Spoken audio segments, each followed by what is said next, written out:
Holy Gospel according to St. John, the 18th chapter. Then Pilate entered the headquarters again, summoned Jesus, and asked him, "Are you the king of the Jews?" Jesus answered, "Do you ask this on your own, or did others tell you about me?"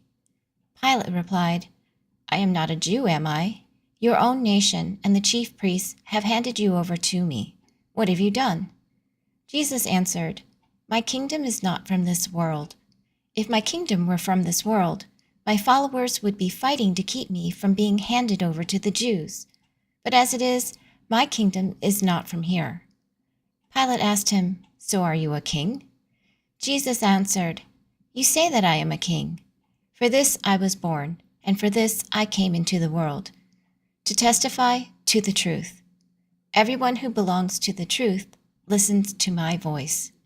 The Gospel of the Lord.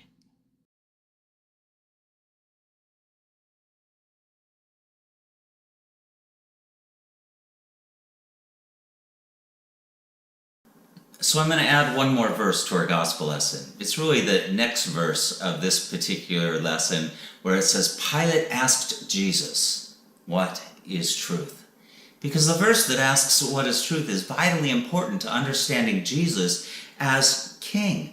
For this Jesus is the truth. His kingdom is not about figuring out the truth, but literally is the very essence itself of what truth is. His kingdom is not content, but character. His kingdom is not ruled by a king, but by commitment. His kingdom is not a thing, but a person. You know, that's exactly the point. That earthly kingdoms are established and verified by certain criteria of perceivable elements. There are nameable and apparent manifestations of what earthly kingdoms should look like, based mostly on things like wealth and grandeur, privilege and power, authority and majesty. Imagine the kingdoms of this world. They're always defined by geography with borders designed to separate those who belong within the kingdom and those who do not. Kingdoms are centralized in power. There are those who have the ability to make the decisions, generally and sadly, often at the expense of those who do not. Kingdoms are measured in wealth, gross national products, economic prosperity, or economic hardship. Kingdoms are led by benevolent leaders, and sometimes by tyrants. And yet, Jesus' kingdom can be anywhere, anytime. Anywhere, anytime that a certain behavior, namely love and service, is exemplified. Anywhere, anytime that kingdom character is lived out. Anywhere, anytime kingdom witness can be heard and observed. You know, that's what Pilate in the gospel lesson misses, what most of the world misses, and if we're not careful, we're sure to miss it as well. That Jesus' kingdom was never a place, but a perspective. Never an established rule, but a stated reality of how we should live. Never a fight for hierarchy, but a forever hermeneutic, a way of seeing, a way of interpreting the world, and embodying such an interpretation in everything that we do. Jesus' kingdom was not a domain, but a determined mode of being in the world. We are socialized to imagine kingdoms as nations rather than a kind of reign, as territories rather than enfleshed commitments to love and liberty, as landlocked empires rather than a persistence in justice and freedom for all people. For we have allowed the kingdoms of this world to control our communities, to control our nations, our governments, and our world. Those not interested in the truth at all, but who are so very willing to tell half-truths, false truths, fake truths that tap into our insecurities and our fears. What is truth these days in our culture, in our world? Well, who the hell knows? It depends upon who you ask. Why have we allowed these kingdoms to be in control? Well, it's perhaps an easier life to live under authority instead of fighting for something different. It's an easier way of being in the world when decisions are made for you, when rules and regulations are clearly defined, when the rule of law is handed down with an iron fist, when expectations are known and assumptions can be accounted for. when we can tell the difference between those who should be rewarded and those who should be punished. It's easier to maneuver the landscape when you know who to embrace and accept and who to hate and reject. And it is a simpler life, a less challenging life, and a less risky life to accept the machinations of monarchies or patriarchies, for that matter, instead of rising up in resistance. After all, we know what happens when kingdoms are confronted for their wrongs, when they are defied for their abuses. You end up like Jesus. You remember that Jesus, the Jesus we follow, was always bucking the status quo. He was a rebel for the sake of those the kingdoms of his day were persecuting.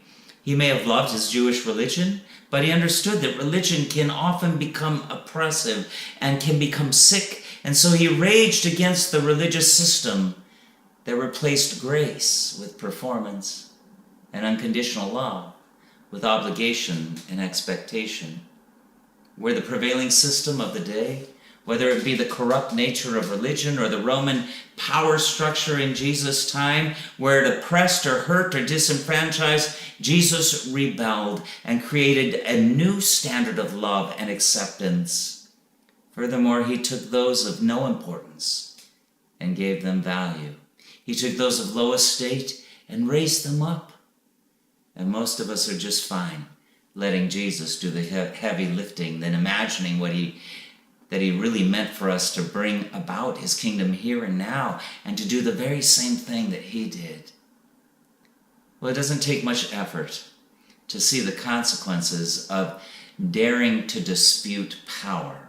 And one need not look long or hard to acknowledge the results of facing off against authority. And so we stay quiet. We play it safe. We ignore the obvious truth for the sake of self-preservation, because we know all too well that when you stand up to privilege, you can expect to be shut up. When you stand up to the workings of the world's kingdoms that rely on sexism, racism, homophobia, transphobia, xenophobia, classism, ableism to survive, you expect to be silenced. When you stand up to the injustices of the kingdoms at hand that survive because of and thrive on fear, expect to be discredited and disregarded. The kingdoms of this world bank on sowing suspicion and authorizing autonomy. The kingdoms of this world depend on individualism and everyone for themselves alone. The kingdoms of this world insist that hierarchy will establish successful rule and that a ladder mentality that keeps people in their proper places is the mark of achieving and accomplishing leadership. Well, not so with the truth. For Jesus' kingdom chooses relationship. Jesus' kingdom chooses the perils and predicaments of human flesh. Jesus' kingdom includes those who would otherwise be left out by worldly kingdoms. Jesus' kingdom tells the truth about the truth. What is truth? Is the verse left out of today's lectionary reading? Perhaps it was left out because it's become an irrelevant question in society today. But if it still is at all a question of which you may be curious, then look to Jesus. And if the lifestyle he not only talked about but embodied, the way of life he not only came to bring but came to be, is it all something that intrigues you?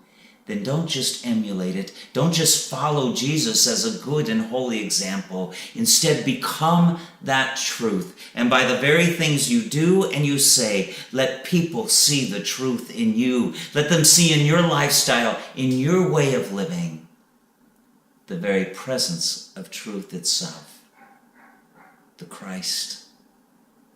Amen.